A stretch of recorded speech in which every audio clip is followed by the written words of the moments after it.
Hello students, RK Knowledge Channel welcomes you.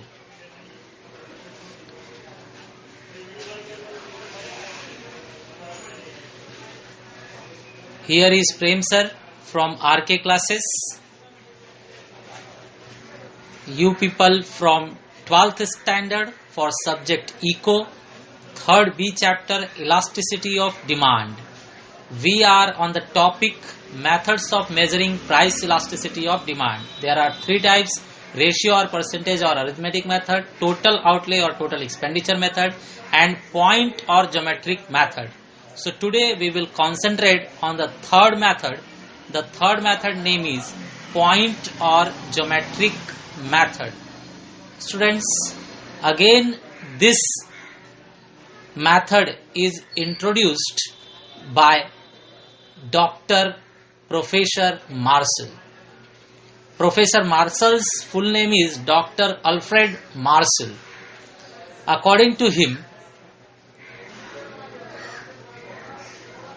the ratio method and total outlay methods are not useful. That means they are unable to measure elasticity of demand at a given point on the demand curve. Means अगर demand curve पर कोई point दिया हुआ है और हमें elasticity पूछा जाए तो पहले के जो 2 मेथड्स हैं, ratio method and total outlay method, वो यूजफुल नहीं होते, वो वहां पर सॉल्व करने में अनेबल होते हैं. इसलिए मार्शल ने ये थर्ड मेथड बताया है जो कहलाता है पॉइंट और ज्योमेट्रिक मेथड. यहाँ पर पॉइंट डिमांड कर्व के ऊपर हो तो भी हम price elasticity of demand find out कर सकते हैं. Price elasticity is measured at any point on the demand curve by the following formula. So students, point और ज्योमेट्रिक मेथड में 2 टाइप आपको बताया जाएगा, for linear demand curve and for non linear demand curve. तो पहले for linear demand curve देखा जाए. Elasticity of demand find out करने के लिए फॉर्मूला है lower segment of demand curve below a given point upon upper segment of demand curve above the given point. Short में हम लोग लिखेंगे lower upon upper. That means very short में L upon U. So students, आपको ये formula याद रखना है. पॉइंट और ज्योमेट्रिक मेथड के लिए हमें पॉइंट से लोअर सेगमेंट लेना है और अपॉन पॉइंट से अपर सेगमेंट. इसे करेक्टली परफेक्टली समझने के लिए हम ग्राफ बनाकर देखेंगे. पॉइंट और geometric method for linear demand curve. Graph पर हम ले रहे हैं एक्स एक्सिस ब्लू कलर में. It is your X axis. X axis पर हमेशा हमें दिखाना है quantity demanded, and in red colour we are taking Y axis. इस पर टॉप पर वाई एक्सिस लिखा जाए. वाई एक्सिस पर हमेशा हमें लेना है price. So here price. Now student, मान लीजिए हमारे पास ये ग्रीन जो लाइन है वो डिमांड कर्व है. डिमांड कर्व जो है, the linear demand curve we extend to meet Y axis at A and X axis at B. तो हमने डिमांड कर्व को बढ़ा दिया, इतना बढ़ाया कि वो वाई एक्सिस को ए पर टच करे और एक्स एक्सिस को बी पर टच करे. Now let us assume that A B is a demand curve and its length is 8 centimetre. मान लीजिए जो ए बी है वो 8 सेंटीमीटर है. अगर ये 8 सेंटीमीटर है तो सेम डिस्टेंस रखकर हम पॉइंट्स बना रहे हैं. सेम डिस्टेंस रखकर हम पॉइंट्स बना रहे हैं. स्टूडेंट्स, आप खुद बताइए, अगर ए बी 8 सेंटीमीटर का है तो हर एक टुकड़ा कितने सेंटीमीटर का हुआ? Correct, 2 centimetre. So here we are assuming first part of 2 centimetre और 2 unit, second part again 2 unit, third part again 2 unit, and fourth part again 2 unit. Now students, for our benefit, for our easiness, we are writing names. The middle point we are giving P, the lower point we are giving P1, and the upper point we are giving P2. Correct. Now students, हम हर point पर elasticity find out करके देखेंगे। So the point elasticity at point P means first हम इस point पर find out करेंगे, इसे हाईलाइट भी करते हैं हम। Point P at point P elasticity of demand का फॉर्मूला हमने देखा पहले पेज पर, lower segment upon upper segment. तो पॉइंट P से स्टूडेंट्स लोअर सेगमेंट कौन सा होगा बताइए मुझे। P से लोअर सेगमेंट ड्रॉ कीजिए। सो ये है आपका लोअर सेगमेंट, ये आपका लोअर सेगमेंट है। लोअर सेगमेंट का साइज कितना हुआ, 2 and 2 4। देन अपर सेगमेंट, ये आपका अपर सेगमेंट है। अपर सेगमेंट का बताइए साइज क्या हुआ, 2 and 2 4। Now put in the formula, lower segment का नाम क्या है, PB। So we are writing PB। And upper segment का नाम क्या है, PA। So we are writing upon PA। अब स्टूडेंट्स आप वैल्यूज भरिए। So PB is of 4 centimetre और 4 unit and PA is of 4 centimetre और 4 यूनिट। 4 4 आप कैंसिल कर दीजिए। So answer is 1। So students, अगर आंसर 1 है तो हम कहेंगे elasticity of demand is 1, therefore at point P demand is unitary elastic. 1 means unit और यूनिट मीन्स यूनिटरी इलास्टिक। तो हमें पॉइंट P पर क्या मिला students, elasticity of demand is unitary. Now we are changing the position, the point elasticity at point P1। अब P1 पर check करेंगे हम, तो फॉर्मूला वापस से वही लिखेंगे, elasticity of demand is equal to lower segment upon upper segment. Students बताइए, P से लोअर सेगमेंट आप लाइन ड्रॉ करके देखिए। सो लाइन हम ड्रॉ कर रहे हैं P1 से B के साइड में। अब साइज बताइए, ये तो सिंगल पार्ट है तो इसका साइज हुआ 2। और P1 से ऊपर साइड देखिए, अपर साइड में, तो 2 2 2 3 टाइम्स 2 मीन्स साइज हुआ 6।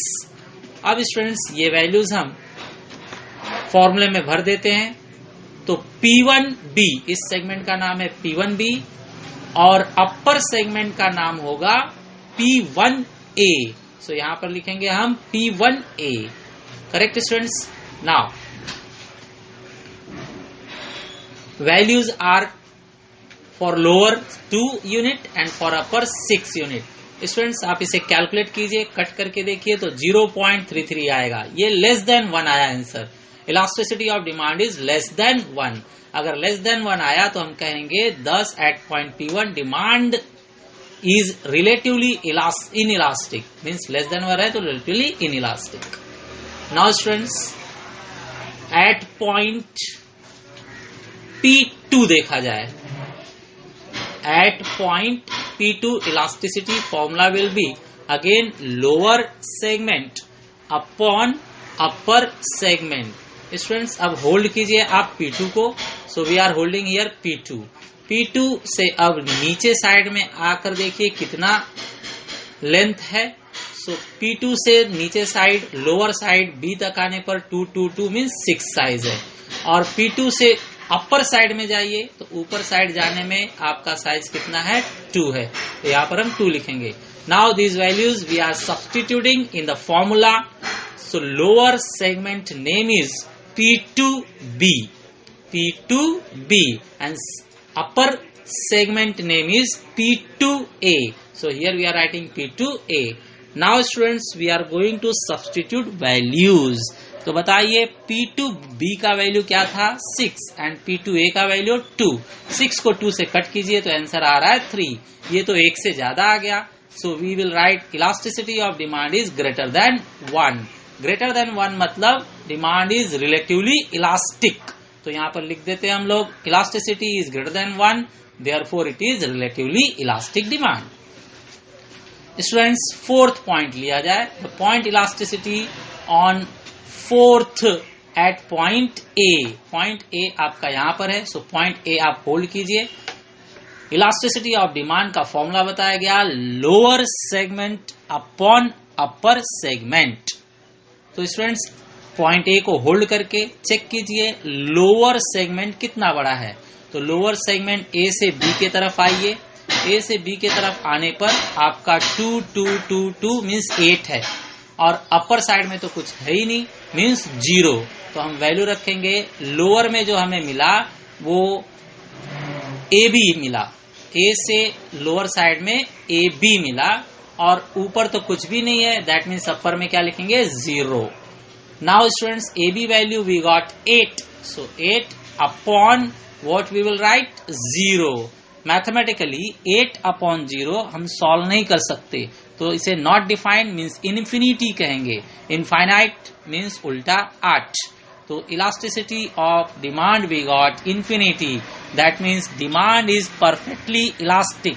फिगर में लिख देंगे elasticity of demand is infinity, that means it is perfectly elastic demand. Now students last the point elasticity at point B, fifth time we are taking point B। Point B के लिए भी same formula लगाएंगे हम, lower segment upon upper segment, lower demand curve segment upon upper demand curve segment.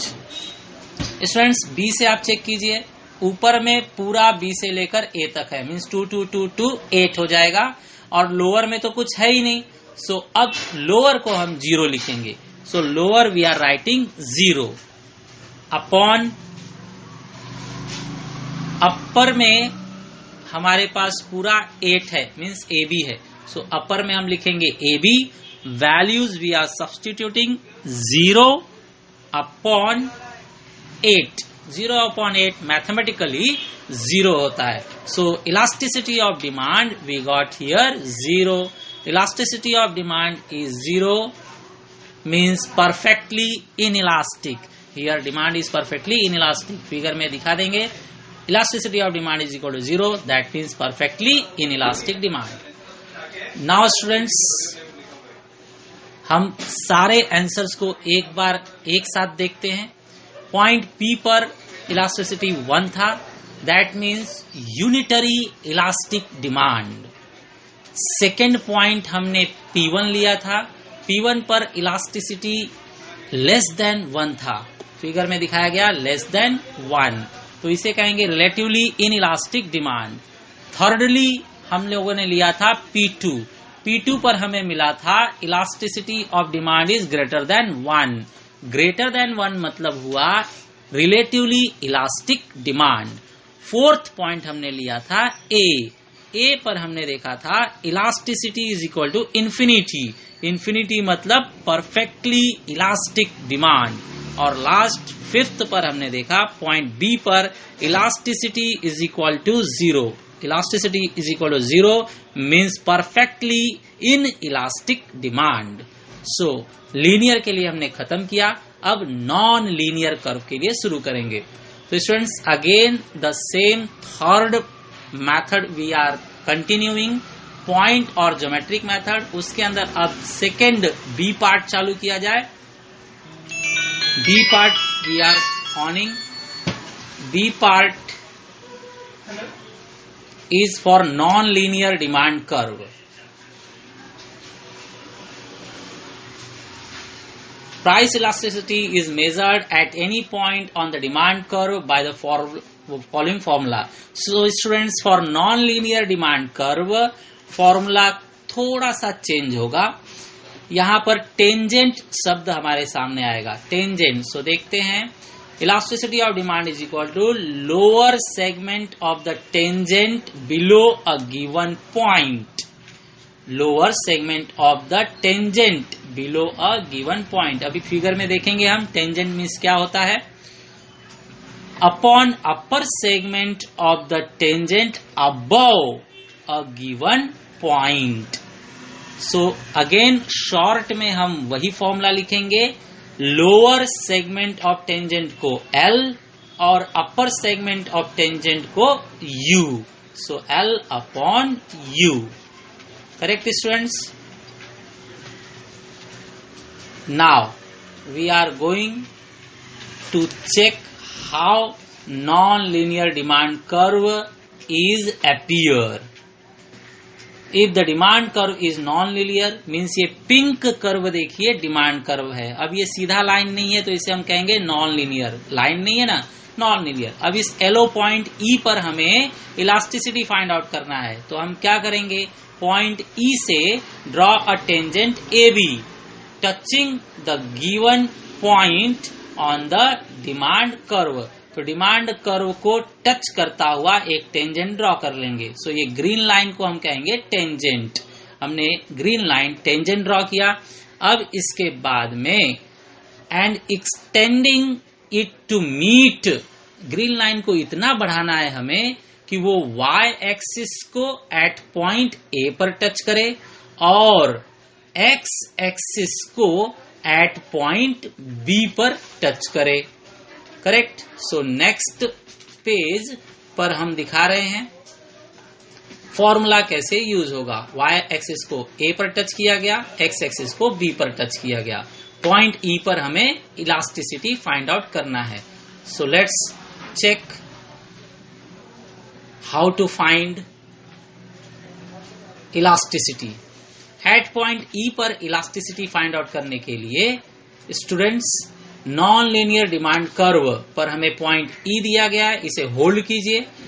Point E पर हमें elasticity find out करने के लिए हम चेक कर लेते हैं पहले लोअर टेंजेंट सेगमेंट। यहाँ ग्रीन लाइन टेंजेंट है, लोअर में कौन है स्टूडेंट्स, EB, और अपर में कौन है स्टूडेंट्स, EA। सो याद रखिए लोअर में EB और अपर में EA। अब देखिए स्टूडेंट्स वापस से हमें अपॉन ही करना है, लेकिन अगर EB और EA का वैल्यू सेम है, means if EB is equal to EA then elasticity 1 आएगा। कैसे, आप सॉल्व करके देखिए। इलास्टिसिटी ऑफ डिमांड का फॉर्मूला है lower tangent segment upon upper tangent segment. So lower tangent segment क्या है हमारे लिए, EB। सो लोअर के सामने लिखिए EB और अपर में क्या है, EA। सो अपर के सामने लिखिए अपॉन में EA। अब स्टूडेंट्स एज्यूम कीजिए कि दोनों 3 है, इक्वल दिखाना है ना, तो हम EB को भी 3 एज्यूम कर लेते हैं। EB का साइज 3 और EA का भी साइज 3, तो EB 3 सब्स्टिट्यूट किया जाएगा और सिमिलरली EA भी 3 सब्स्टिट्यूट किया जाएगा। सो 3 and 3 कैंसल, 3 and 3 कैंसल करके आंसर क्या आया, 1। आंसर 1 मीन्स यूनिट और unit means unitary elastic demand. Second students, अगर कहीं EB ग्रेटर देन EA, मतलब EB बड़ा है और ये छोटा है, तो elasticity of demand greater than 1 आएगा। चेक कीजिए, अगर EB बड़ा है मतलब 4 मान लीजिए और EA छोटा है मतलब 2 समझ लीजिए। सो 4 को 2 से कट कीजिए तो आंसर क्या आएगा, 2। अब ये 2 जो है वो चेक कीजिए 1 से बड़ा है। So elasticity is greater than 1 means words में कहेंगे relatively elastic demand. Third situation होगा नॉन लीनियर में, if EB is less than EA then elasticity of demand is less than 1। Student अब हम EB को लेस देन EA मतलब छोटा समझेंगे EB, तो EB को 2 समझिए, तो EA को कितना समझ लेते हैं, 4। EB को हमने छोटा समझा है। अब कट कीजिए तो 0.5 आएगा। 0.5 1 से कम होता है। So elasticity of demand is less than 1 means words में रिलेटिवली इन इलास्टिक डिमांड ये कहा जाएगा। सो दिस वे स्टूडेंट्स हमने नॉन लीनियर और लीनियर दोनों कर्व पर पॉइंट और ज्योमेट्रिक मेथड देखा और समझा। Thanks to all of you for watching the video.